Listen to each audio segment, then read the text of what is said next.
Welcome to It's Interesting You Say That, a Bounce Back Generation podcast. I've been thinking about fear lately because I've had a couple of calls and I've noticed this pattern. It's almost kind of strange the way I work through a lot of my different coaching clients. I'm not sure if it's me or it's them, but a lot of times I'll have a week where the same topic kind of just keeps popping up. Fear has been a really big one, and how it kind of gets in the way of people's goals, and people like safety. So once they get through what I perceive to be some of the worst times of their life, they're so scared of that moment that even though objectively their life is better, they're so scared of it repeating or something similar repeating that they play it safe, and they don't try to go for what they actually want. They say, I got out of this and things are okay. And let me just make sure that things stay okay, because if I try to do anything else, it's all going to come crashing down and I'll be back where I was 5 years ago or when I was a kid or something. Fair. I mean, isn't that what learning is? That you hit a ditch and then you make sure you don't hit that ditch again. Right? It is fair. Yes. But it made me think, I guess it made me think about my own fear. I tend not to think about fear too much anymore. And I think I'm just coming over the hump of a period of my life where fear was kind of everything. How am I going to support my family? How am I going to do this? How is the business going to work? How is every little thing was stress all the time. And now for the last year or two, it's kind of been like, okay, like I've gone through the fear. Horrible stuff has happened. I've done it. And it's like every time that I begin to feel that fear or that anxiety that we were talking about in the last session, this thought pops up. It's kind of self-talk, I suppose, where it says, like, well, you've been through, you've had challenges before, you've had fear before, you've had this happen, you've had that happen, and everything has been okay. You've figured it out each and every time. You've gotten out of it every time, and things are better now. So why would you worry? Just trust yourself.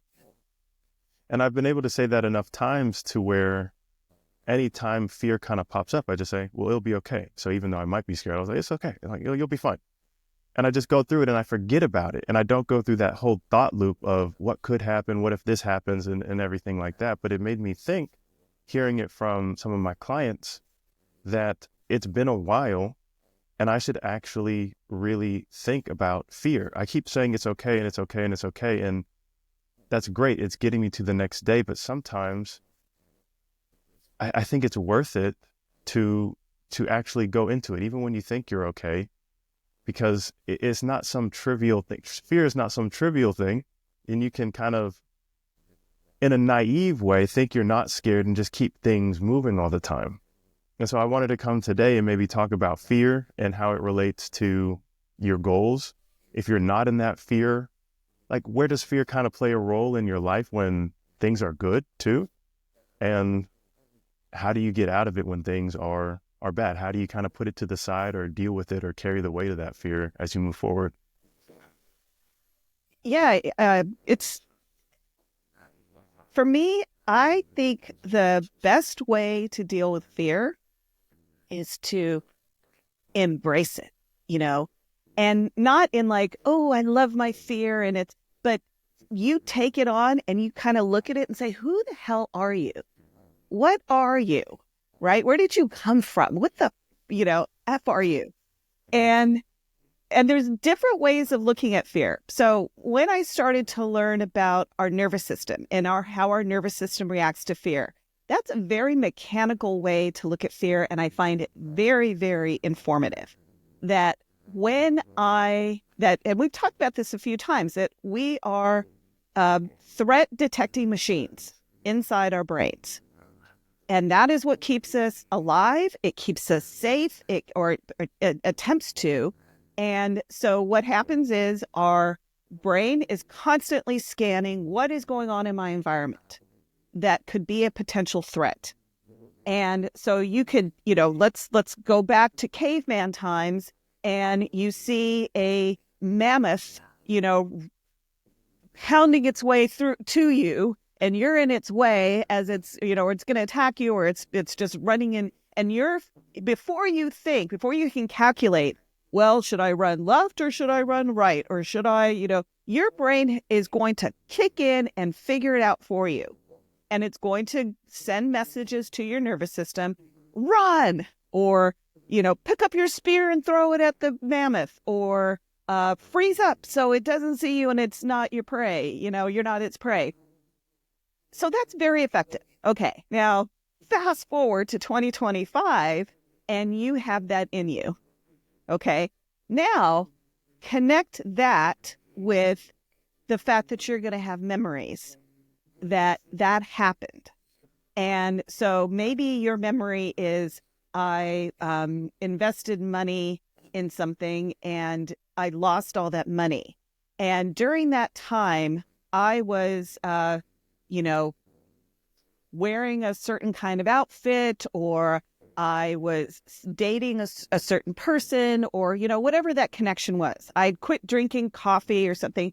So you try, because we are pattern makers in our brains, we try to find things that connect. Now you're going to connect something that happened during that time with that fear. So that's where a lot of the, I'm going to avoid doing X, Y, or Z in the future. And you don't really know why. You're just like, I'm never going to live in that town again, or I'm never going to, wear those outfits again, or I'm going to start drinking coffee, or whatever it is that you think is going to keep that feeling of fear coming up. But, it's irrational. So when I say embrace fear, it's start to really pull it apart. What is it I'm trying to protect myself from? And what is the weird connection that I might be making to that thing, or the very real connection? Maybe, you made that bad investment or something. I'm just making this up. I don't know what you're afraid of, but let's just, make something innocuous, like you lost money in the stock market. You're going to try and find patterns. And this is like people who have, gambling problems, for example. They're very much into, this is my lucky rock, right? I don't know why I have this rock, but this is my lucky rock. And if I go gambling with this rock, everything's going to be okay. Or I'm going to lose because I don't have my rock, right? So this is this kind of really weird thing that goes on in your brain, but makes a lot of sense from a biological evolutionary perspective. Avoid the things that got you into trouble, and do the things that got you into a safe place. So what we're really talking about is that you're constantly looking for ways to protect yourself. So if your clients are coming to you and saying, I'm stuck in these things, it's because they haven't done that process, I would argue. In my head, as you're saying this, I'm thinking, so we have a set of fears or experiences, traumas that bring about fear, and then we have a whole bunch of associations. And so when I'm talking to someone, we're always trying to reach the goal. And I guess for that matter, almost any conversation, this podcast, conversations with my kids, almost every conversation kind of has a goal. You want to do this, you want to do that, you want to figure somebody out, you want to understand, you want to just talk, have a good time, whatever it is. There's always a goal in life. There's always some sort of objective aim. And even if it's trivial. And with these fears, I'm picturing almost like this wall. And you have this one wall where the actual fear is. This is the actual thing that scares you. And then you have all these associations that aren't necessarily like, you can go through them, but you've expanded this wall into things that aren't actually blocking you.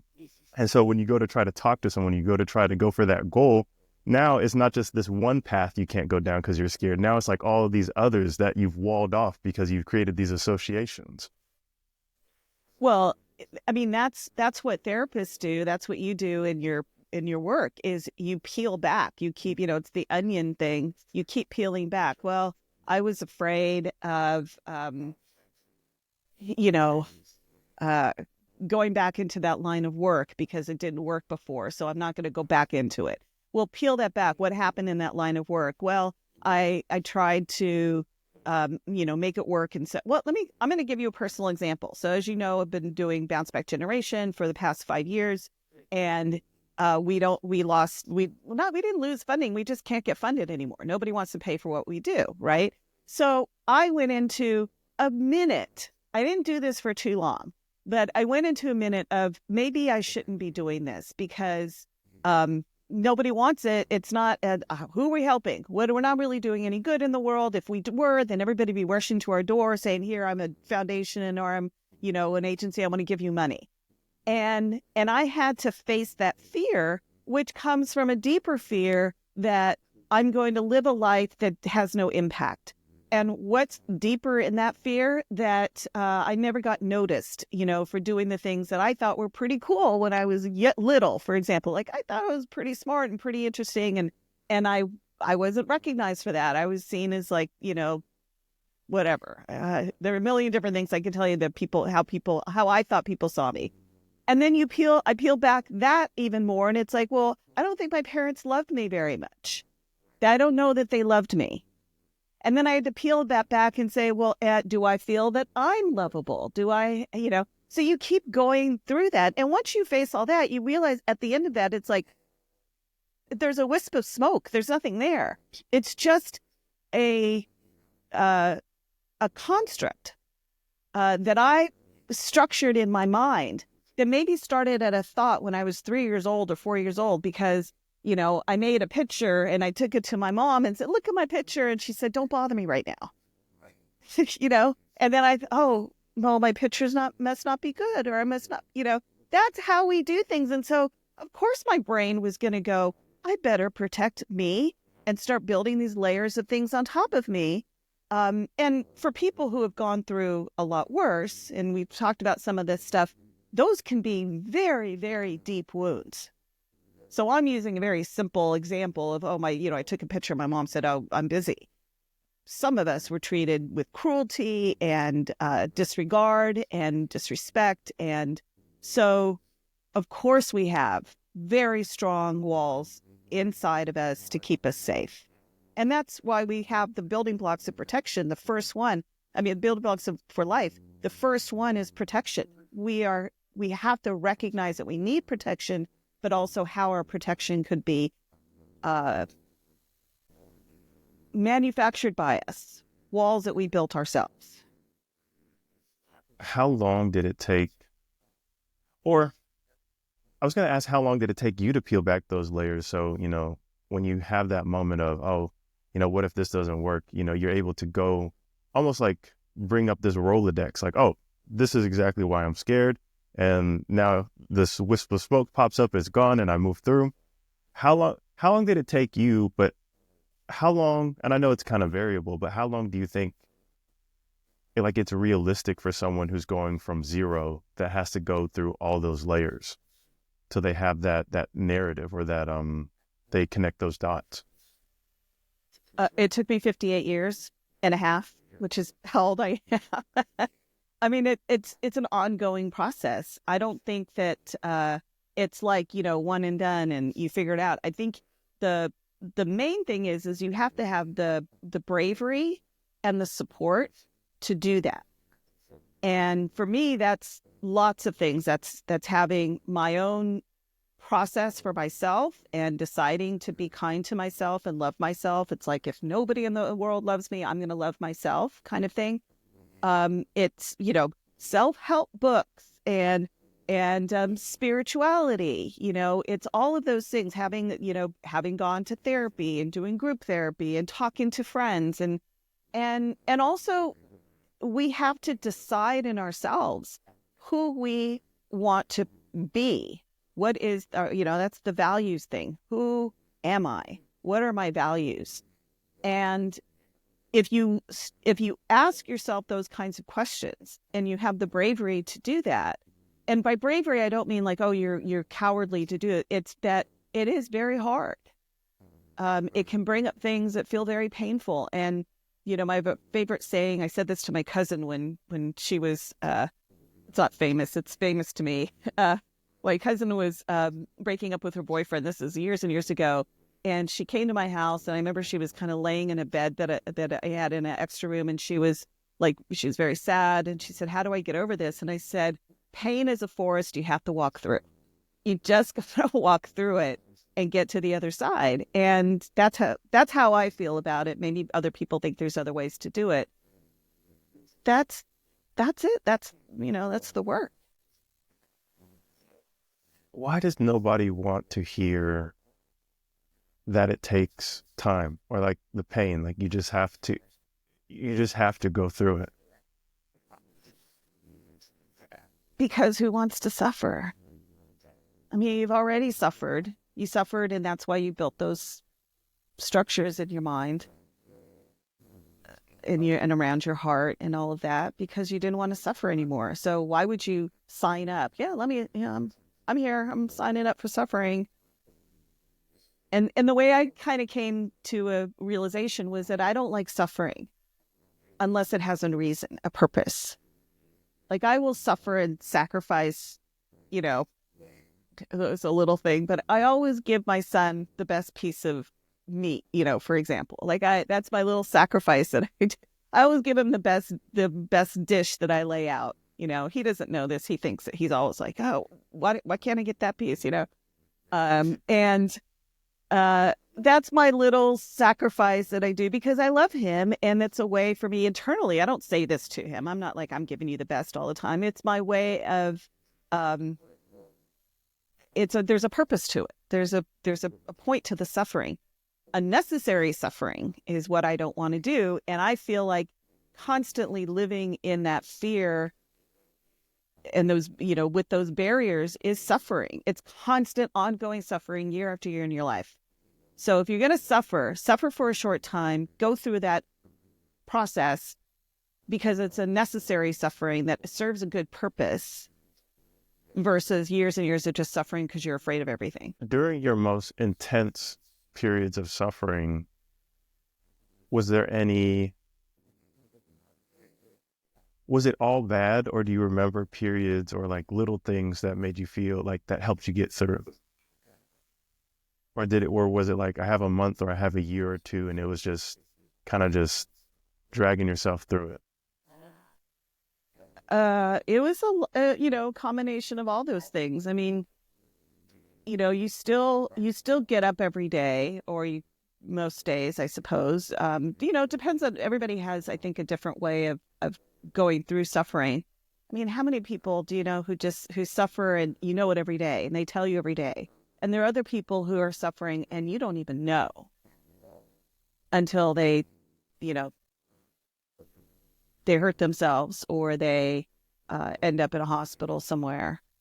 I think for me, and I think what a lot of people do is we try to find things that make us feel good right away as much as we can. So, we turn to drinking or using drugs or, there's, driving too fast or getting a bunch of credit cards and charging everything. And, we try to find different things. And, there's different periods in my life where I pick different things. And sometimes some of those things were just me living in my head, not really in reality. What do you mean? Well, I would just live in a world where I put my headphones on. I went to work. I, went through the motions, but I had, I would just have this world in my head where I imagined what I wanted and that things were, the way things were. And I lived in my head. I don't know how to describe it. Just not really being in the world. Are you saying this in a way that you had a world that you wanted and you weren't there yet, so you tried to mentally put yourself there, or in a way that you were trying to escape from the world you were in? Yeah. So it was, it was a combination of living in my head, imagining what I wanted, and then not really paying attention to the world around me in a way that could be really detrimental because I wasn't really, like I wasn't like, oh, I'm going to take care of my money. I wasn't. I was just like, I'm just going to get by. And if somebody sends me a credit card, I'm going to Mexico for a vacation, even though I know it's going to be really hard to pay it back. And then, feeling a lot of guilt and self recrimination because, oh, why are you doing this? You're so bad with money. And You're not making good decisions for your life, and everybody else is doing so much better than you. So then there was all of that comes. Have you ever gone through that? Is it just me being a weird? No, I think I kind of did the same thing. I remember there was a year or two when I lived in kind of like this apartment and not such a great area, and like it wasn't like the best, but like it was a place, and like I spent most of the time just like inside. Like if I had work or if I had dealings, I'd go out. But I remember a lot of like that little space was kind of like it's like there was like my own world there, and I would try to be there as much as possible and try to shut everything out as much as possible. So whether I was like doing something I had no business doing, or I was partaking in bad habits, like that was my place to do it. But at the same time, that was my place where I learned how to work out or like exercise just, with I got a yoga mat, and like this little like 7x7 room, like in between my couch and the TV was like where I started doing yoga and started meditating. Mhm. And eventually it was like like that little world, like it was like a little garden for me. And it's where I learned how to plant seeds that are kind of carrying me through today. And over this year or two, just kind of being shut in there, I slowly and slowly just kind of started cutting out the bad habits, because I saw that there was potential for the world that I actually wanted. And if I stuck to these couple of things and focused there, I could really grow that. And that's kind of what got me probably through one of my worst periods, and probably through one of the periods where I had the most fear in me. And not just the most fear in me, but I was reactive to that fear, trying to distract myself and escape from it. Yeah, I think that's really what I was doing too, just creating my own world where I could heal, where I spent a lot of time really going through how I felt and thought about things. And for me, I was just thinking, like, at that time, I was also very, very social. I had a great social life. So there was, me that was in my world, but then there was like, a lot of going out and doing stuff and things like that. And I think that was also helpful, that I wasn't just stuck in my house or my apartment, which actually was a house.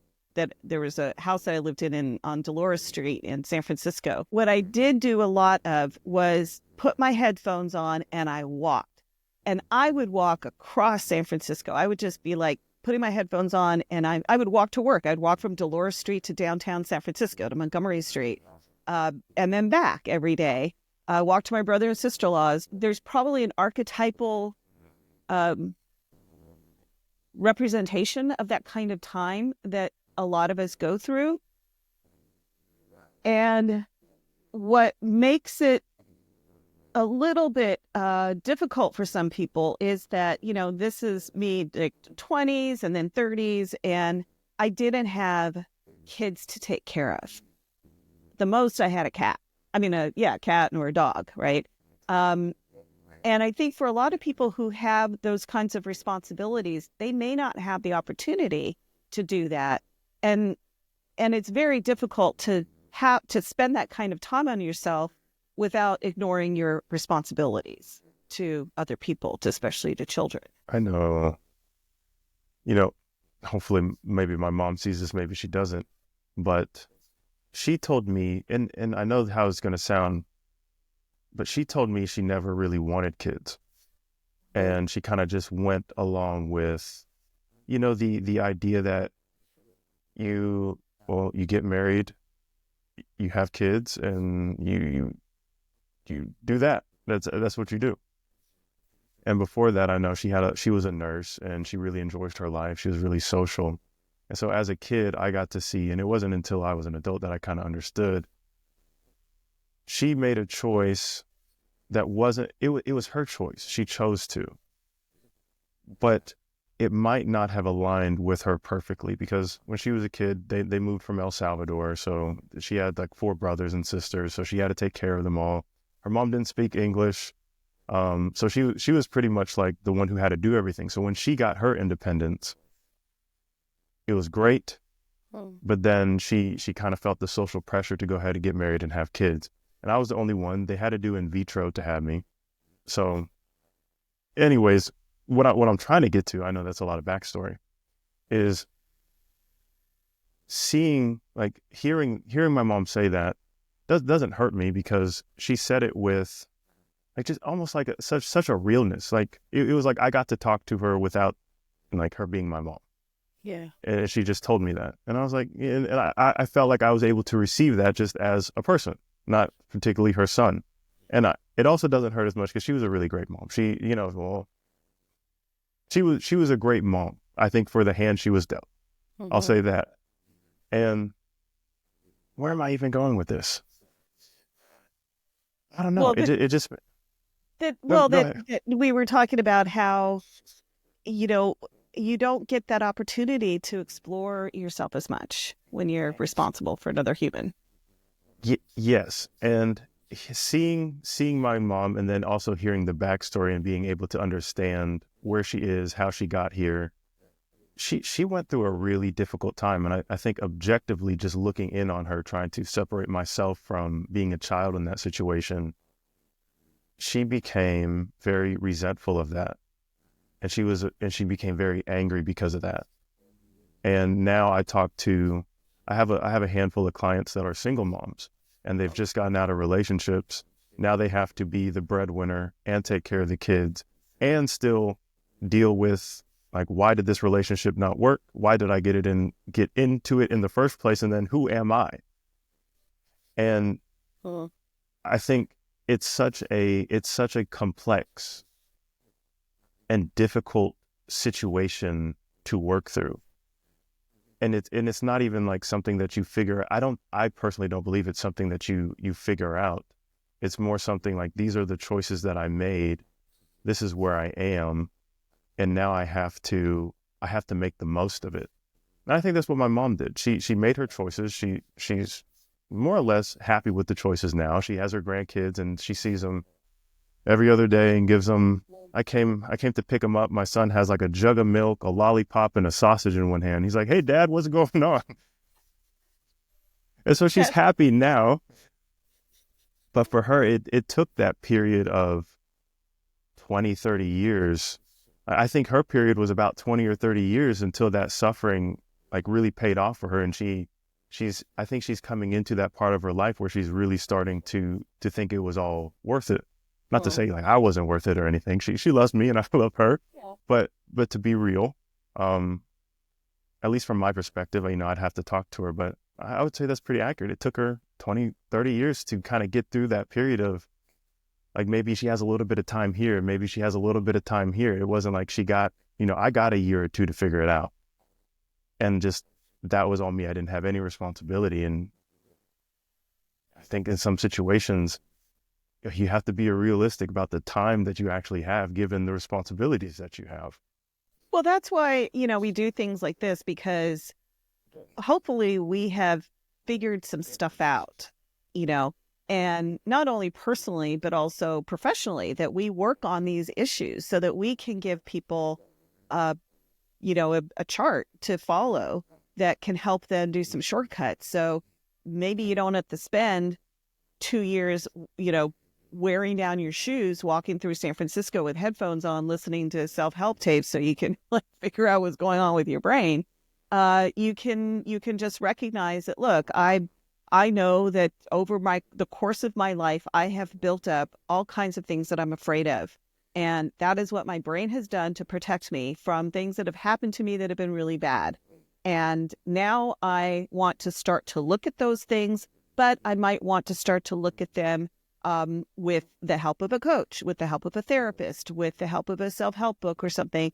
And just starting there, just even knowing that, is eons ahead of where I was just simply functioning. I was, a barely functioning person who was constantly trying to, I was, during all this time, I was, in a relationship, engaged to be married, having uh, an ectopic pregnancy and having um, uh, miscarriages, and then breaking up and then going to law school, and then being a lawyer. And so all this other stuff, of course, was still going on.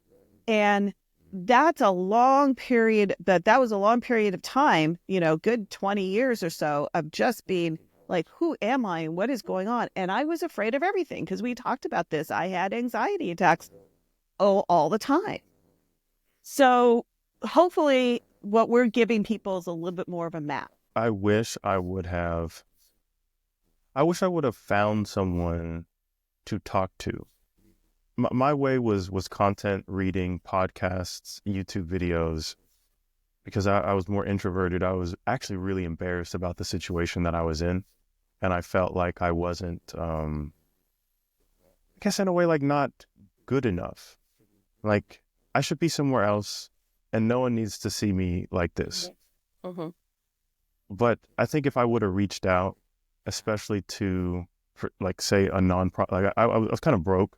So, but if I reached out to a nonprofit or like a counselor, or I found my way into like meeting someone and just forming a relationship, I think I still would have had gone through I still would have went through what I went through.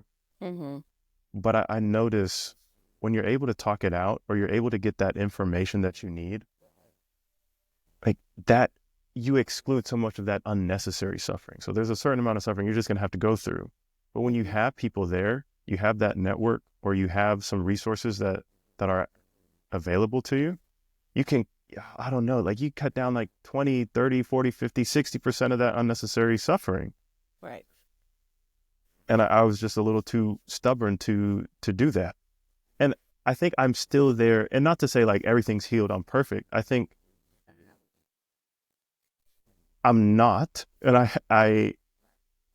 but I'm on top of it, I would say. Mm-hmm. Something happens, something pops up. I have the resources and I have the people around me to go ahead and spend the amount of time and energy I need so that it doesn't start to pile up. And when I started the journey, I don't know how much stuff I had to pile up, but it's almost like you clean it all up and stuff is always going to happen. But the more you let it pile up, you just get bogged down. And even though there's going to be more suffering, more stuff on the horizon, like it feels really good to just be here and not have to like deal with what's happening and deal with what's happened. And you don't have to carry all that alone. There are so many people, and most people love to help people and connect with people and help you carry that weight, because to them it's not weight, it's just your weight. No one can help you carry it, but someone can give you the information or the support you need to help you carry that a little bit better. People like to talk about what they've been through because they love to know that what I went. This is part of the suffering thing. If I suffered and I went through it and now I can help you, that suffering was really valuable now. And I think most people do feel that way. They do want to help. And so I think, you're talking about another concept that I think is really important. So we talked about you have to have the courage to say, I'm going to face my fears. And then you have to have the humility to ask for help. And you're probably like me. I mean, I didn't ask for help for a long time because, one, I didn't really understand what was going on, but two, because I didn't want to see myself as someone who didn't have their shit together. I wanted to see myself as, I'm a lawyer and I'm representing, these community groups and I'm going to, fight for them. And then I'm, all that stuff. You just, you have an image of yourself that you want to uphold, not only to yourself, but to the world, or maybe to the world and yourself, whichever one is the most important. And having that humility to say, I need help is golden. If people could do that, they don't know how much they can speed this process along and get to the place where you and I are, which is where we feel pretty good. Things are all right. Everything's going to be okay. To just walk through that forest, get yourself to the other end of it. What you mentioned about, it's kind of almost like a sense of like, I need to be able to help myself, or like, if I don't exactly know what's going on, how is somebody else going to know what's going on? Or like, if I feel like a mess, how is somebody going to like sort this out for me? And I used to think that way. I'm not sure if that's exactly what you were saying, but I hear a lot of people, like I get on a first call with someone and they're saying, they talk for maybe 10 or 15 minutes straight about something. They kind of just let it all out. Sometimes, like I've had calls where someone just talks for 30, 40 minutes Wow. and all I've said is hello. And Oh, and then they immediately kind of snap out of it and they're like, oh my goodness, like I just ranted, I just rambled, like this doesn't and you, make any sense. I hope you understand it. But there's never been a time where that's happened and I've been like, oh, that's so complicated. I don't know what's going to work for you. It's more like, oh, right, that makes sense. And it makes me think of myself. Like I spend hours and hours just kind of ruminating or just on this thought loop thinking, oh, this is such a mess. This doesn't make sense. It's so confusing. When in reality, like if you just say it to someone, like from an outside perspective, someone who's not in your shoes 24 hours a day, who can think a little bit more clearly than you can because you're in the middle of it, like it makes sense and it's solvable. And you just said all the answers too. yeah, you already know all the answers. Yeah, if people just talked and talked about their issues, they would figure themselves out because the talking is a way to kind of look at yourself in the mirror. It's a way of seeing yourself outside of yourself. That's the value of storytelling. This is why, if there are people listening who don't know about bounce back generation, one of the things we talk about are these building blocks for life. There are 6 of them. And one we've been talking about is protection. Protecting yourself is the basis of who we are as human beings. It's a biological, mental need to be safe and recognizing that. Then there's relationships, which we've talked about before, which obvious. We need relationships, coping skills. We've talked about confidence is about knowing your values, because when you know your values and you know what you stand on, and then people can't sway you, or if you fail, you're going to be like, okay, I failed at that. Let me figure it out because that's so important to me. This is, my value. I'm going to get up and try again.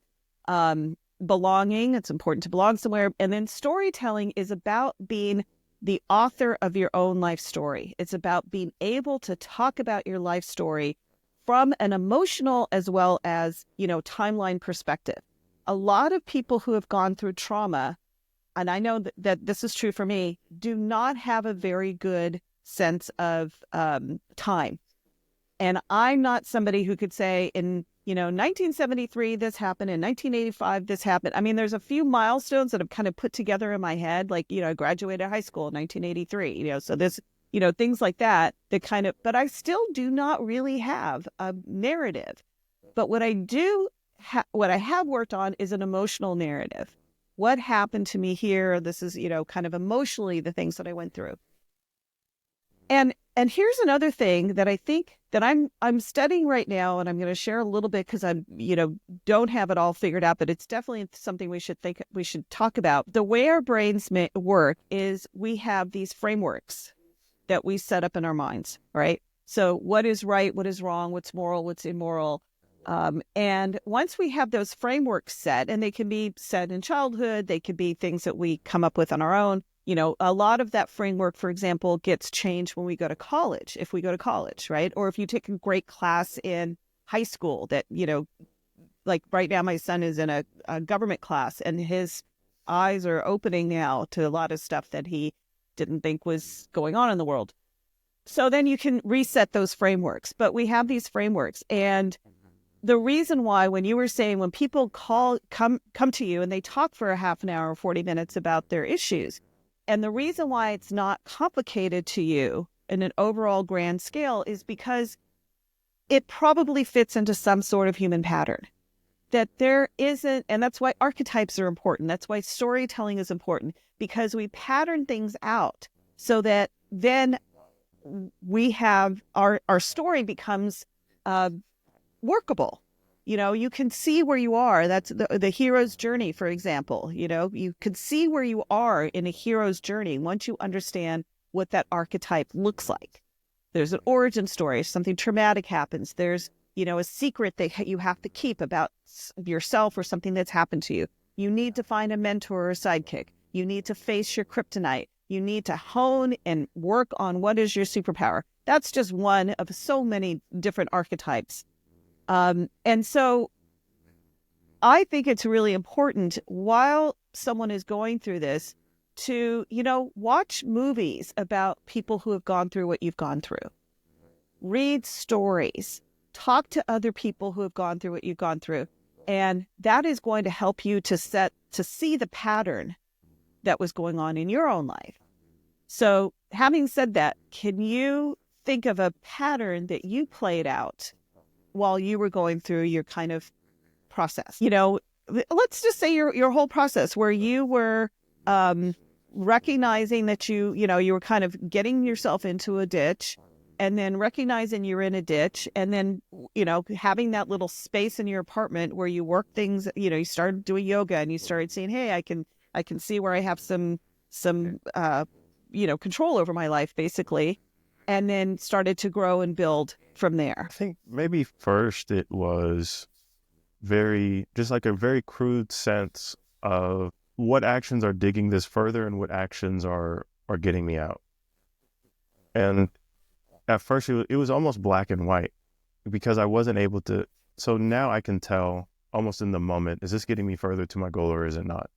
And for things I haven't experienced before, sometimes I have to kind of go through it and spend a couple of days or spend a couple of months seeing, kind of where it plays out. But when I was in that apartment, it was like, I am at the bottom of the ditch, or like, this moment feels pretty good. And I wouldn't know what actions were, it was like I was so unconscious to what actions were causing it. And I wouldn't know until I fell flat on my face. Like, oh, like I'm flat on my face again. Oh, I'm flat on my face again. Like, and it was like repeat.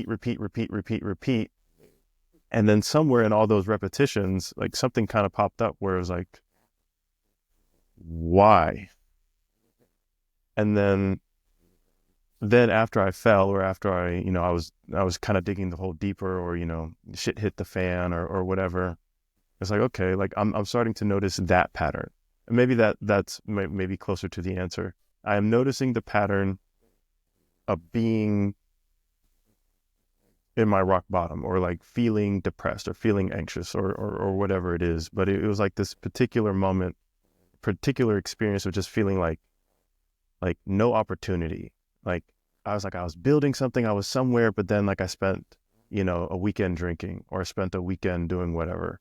And it's like, now I'm like back at this core, like just shitty feeling.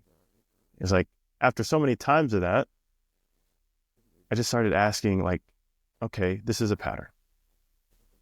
But then I was able to start noticing, okay, like if I just drink water, or if I don't go out tonight, or if I do some yoga, like this is a pattern of things that make me feel good. And so it was just like, I guess almost like biology, like evolution of my own mind, just like bad, good. And it's so simple. And like looking back on it, that's how I was thinking. It was just bad, good. But once I had those two anchor points, like it took so long just to get these two simple like points of information. But then I could go throughout the month or the week or sometimes the day and think, okay, bad, good.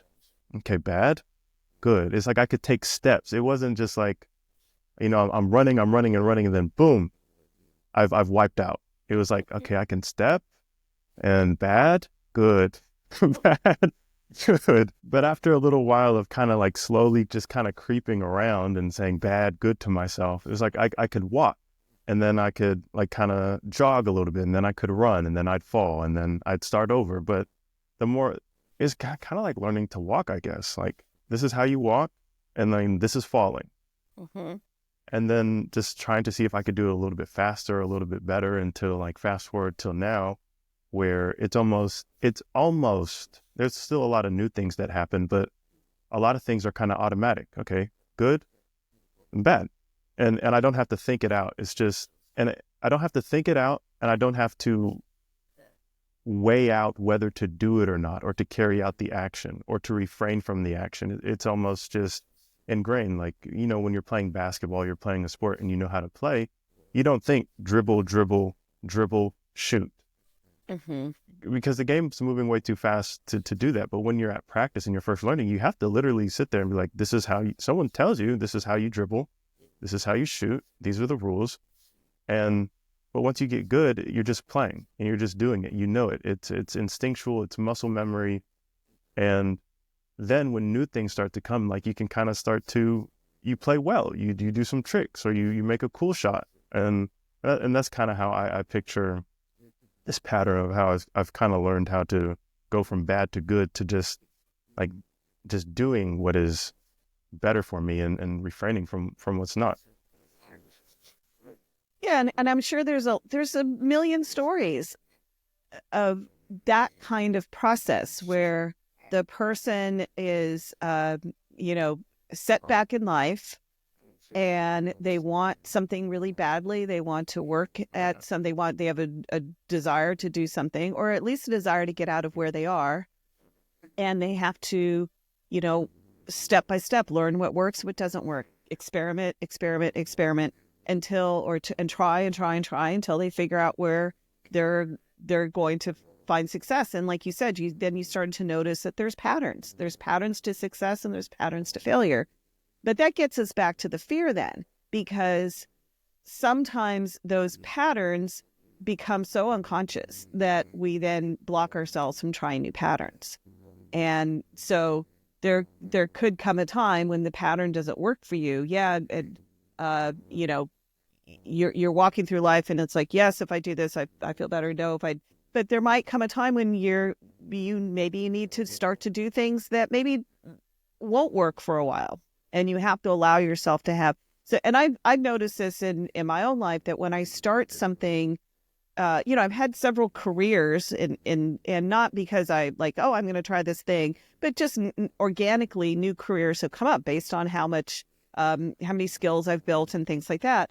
But there have been several times where I've had to really do very different things than what I was doing before. And there was maybe one skill that I could bring to this new thing. And I learned that I am terrible at stuff when I'm first learning. I make every mistake you can possibly make, and I go down every wrong rabbit hole. And what I've learned is to do that very quickly, you know, fail fast, because all I'm doing is figuring out all the ways it doesn't work. And you know, and then boom. And once I get it, though, I really get it, because I know what doesn't work, and I've tested so many things. So, and I think that's actually a better way to go if you want success, because a lot of people will have that, you know, I'm trying something new and I'm great at it. I'm just automatically good at it. Every time I do it, it just works really well. And maybe that's sustainable for the rest of your life. Maybe somebody like, you know, Taylor Swift or something, you know, she picked up a guitar, she started playing, and immediately everybody was like, wow, you're really great. And let's, you know, throw money in your way. And now you're, you know, the most famous person in the world, whatever. But for most of us, and I don't know that that's her story. I'm sure she's had a lot of things that she's had to learn. But for most of us, probably all of us, if we are to succeed immediately at something and not fail at it, we are living in an illusion or a delusion that we know what we're doing all the time. And I think the only way to really have a strong foundation of confidence of what you're doing is to fail a lot, you know? I think in that way you can almost practice courage. You can, I think once you have all those failures, it becomes easier to fail, and you become more okay with failure, which then, like you said, makes the path to success a lot more clear. And so I really think it's really something you can practice. It doesn't have to be, you know, what you're going to do with your life, or it doesn't have to be like a family. It doesn't have to be anything huge. You can take these little things on a very small scale and say, like, I'm just going to try like this one little thing. And if you fail, it's like, if you want to say like a coloring book, I'm going to try to color. It's like, oh, I went outside of the lines, but like, oh, that's okay. And I know that's a really trivial example, but just it's okay. I failed, and now I learned how to do it just a little bit better. And then you can slowly transfer like that small little bit of courage and those small little failures to bigger things. And like you said about your career and maybe entrepreneurship, business, I think maybe that's when, for me, the easy stuff was, you know, you need to drink water, or you need to work out. You don't need to drink. You don't need to hang out with those people, because it's very in a way, like it's kind of ingrained and you might do it unconsciously, but like in a way, it's almost like very obvious that it's not the right thing to do. Maybe what's less obvious is why you're doing it and then figuring that out. And then that kind of helps you figure those other things out. But I think where I see a lot of people get stuck, and even like where I have challenges right now, it's like looking on the horizon and saying, like, am I willing to spend a year or two or three or four, or, like with kids, like, am I willing to spend the rest of my life Mhm. to figure this out, to like see if like, are kids right for me? Is marriage right for me? Is business right for me? And that's Yeah. not like, I take small little steps and I see it's like you take the step and you're in it and you're in it forever.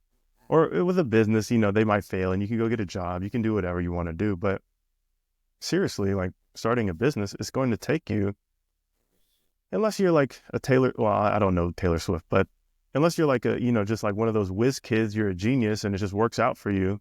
Like most people are going to be spending a handful of years trying to see if it works.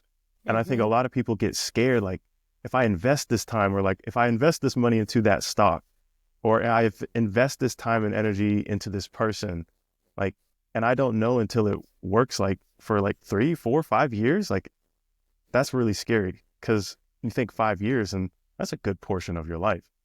A Yeah. day-to-day decision, whether to drink or not, like that can add up and really affect your life. But in essence, it's like, well, just don't spend that 10 minutes drinking that beer. But you can't just say, well, just don't spend that 10 minutes raising that kid. You don't get the same information back as quickly. It's like these things play out on such long time frames that you almost have to have like a sense of, I think you have to have a very deep sense of courage, and really know who you are, and be okay with the fact that it might fail. Like you can spend 5 years and it might fail. You can spend Mhm. 18 years and it might fail. Mhm. And you have to want to do it just because you want to do it, whether it fails or succeeds. And I think a lot of people don't know if that's really the thing that they want to do. So they just kind of stay where they're at, Yeah. which isn't an issue, because sometimes there's nothing to do, or maybe that's not what you want. So I guess that would be called contentment. Maybe you're a bit closer to enlightenment than others. If you stop looking at, I want this thing at the end of the line, and you start looking at, what is the experience that I want to have, then it makes it okay. Then you can have the ups and downs and the failures, and all of that becomes, and that's the thing with parenting. If you parent so that one day you look at your child and they're 18 or 25 and it's like, I'm going to feel successful when they graduate from high school. I'm going to feel successful when they graduate from college. I'm going to feel successful when they marry the person that I think is great for them. Then you're just, you're, what you got to live through every day, and just enjoy the moment. And if that child does something terrible, or ends up in jail, or never wants to talk to you, you do what you do as inside that makes you feel fulfilled, and that you're doing the right thing for yourself, or you're doing the right thing as a person, as a moral person, or as a whatever. I think that might make the idea that you have to be courageous maybe make more sense.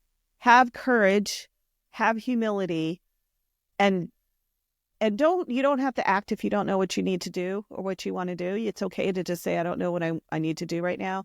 But if that fear is keeping you from living life, the courage and humility to look at it is going to change your life. Thanks for listening. We hope you'll subscribe for weekly podcasts about building personal strength, mental resilience, and emotional balance. You can also find free tools, resources, and quizzes at bbgtv.org. That's bbgtv.org.